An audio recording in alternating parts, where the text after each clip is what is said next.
बच्चे, आज तुम्हारी माँ तुम्हारी सारी समस्याओं और सभी परेशानियों का अंत करने आई है। मेरे बच्चे, आज के इस कलयुग में लोग एक दूसरे से ईर्ष्या भाव रखते हैं और यदि कोई इंसान तरक्की करता है तो लोग उससे जलने लगते हैं। मैं जानती हूँ मेरे बच्चे कि तुम मुझसे प्रार्थना कर रहे हो अपनी सभी परेशानियों के समाधान के लिए, और मैं यह भी जानती हूँ कि तुम अपने मन की बातें मुझसे पूछ रहे हो कि तुम्हारी ये सभी समस्याएं कब दूर होंगी।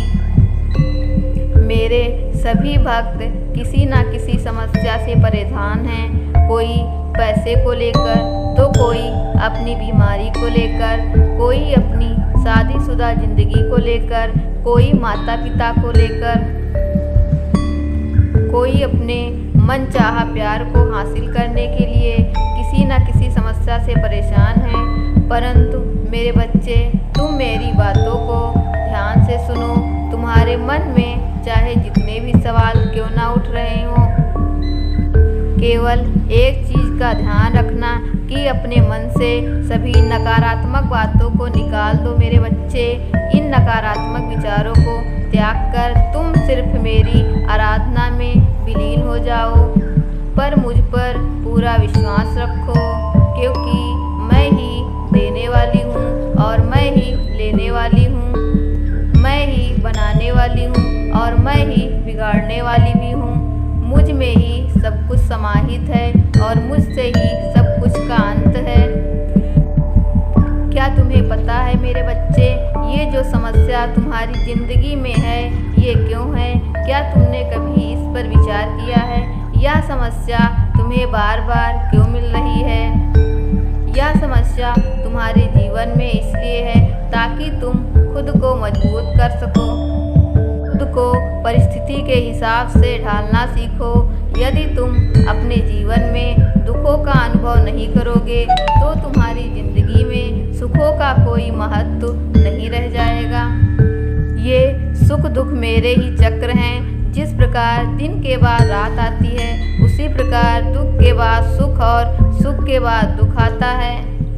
परंतु तुम्हें इन दुखों से घबराने की आवश्यकता नहीं है, क्योंकि तुम्हारी माता ने इन्हें केवल तुम्हें कुछ समय के लिए दिया है ताकि तुम अपने द्वारा की गई सभी भूलों को सुधार सको और भविष्य में फिर कभी भी ऐसी गलती ना करो और तुम्हारी जिंदगी में आने वाली चुनौतियों का तुम सामना कर सकोगे और अपने आप को मजबूत बना सकोगे।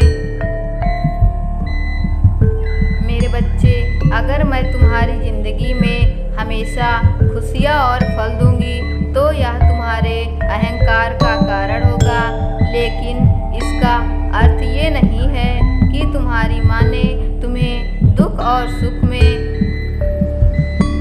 दुख और तकलीफ दी है। यह तुम्हारे द्वारा की गई कर्मों की ही करनी है। जो तुम करते हो वही तुम भरते हो। इसीलिए मैं हर संदेश में यह कहती हूँ, अपने कर्मों को सुधारो। यदि तुम्हारे कर्म सुधर गए तो तुम्हारा जीवन अपने आप ही सुधर जाएगा। इस दुनिया में अपने आप को कभी भी सर्वश्रेष्ठ मानना शुरू मत करना, क्योंकि इससे तुम्हारे अंदर क्रूरता और घमंड भर जाएगा।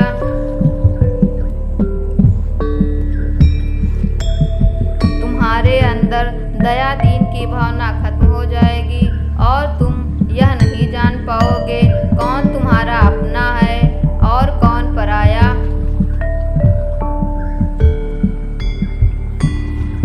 क्या सच है और क्या झूठ, क्या सही है और क्या गलत। और यहाँ से तुम्हारी जिंदगी नर्क से भी बदतर हो जाएगी। मेरे बच्चे, जिंदगी में बात याद रखना, मैं उन लोगों की मदद कभी नहीं करती जो अकारण ही मेरे सामने आंसू बहाते हैं। मेरे बच्चे, अपनी मदद पहले तुम स्वयं करो। यदि तुम्हारे द्वारा किए गए प्रयास के बाद भी उसे सफलता नहीं मिलती, तो तुम अपनी माता को याद करो।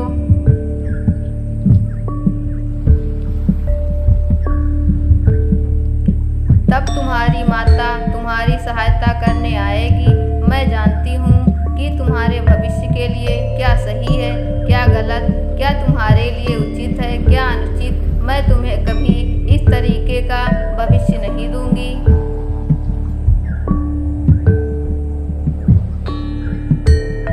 जिससे अंधेरे और तकलीफ हो। मैं तुम्हारे भविष्य को उज्जवल बनाना चाहती हूँ। मैं अपने सभी भक्तों को वही दूंगी जितना तुमने पाया है।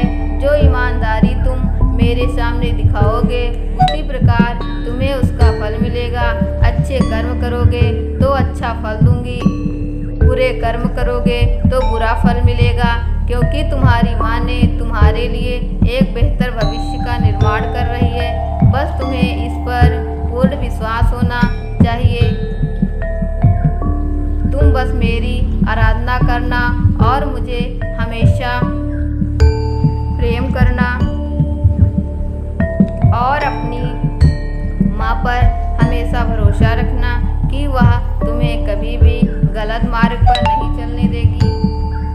अब तुम्हारी माँ का जाने का समय आ गया है। मुझे अब वापस जाना होगा, परंतु इस बार मुझे आशा है कि मेरा द्वारा दिए गए ज्ञान को तुम अपने जीवन में आज ही अभी से निभाओगे। तुम्हारी माँ तो तुमसे बहुत प्रेम करती है। बस तुम्हें अपनी मन की आंखों से मुझे देखना होगा। मैं तुम्हें नज़र अवश्य आऊँगी।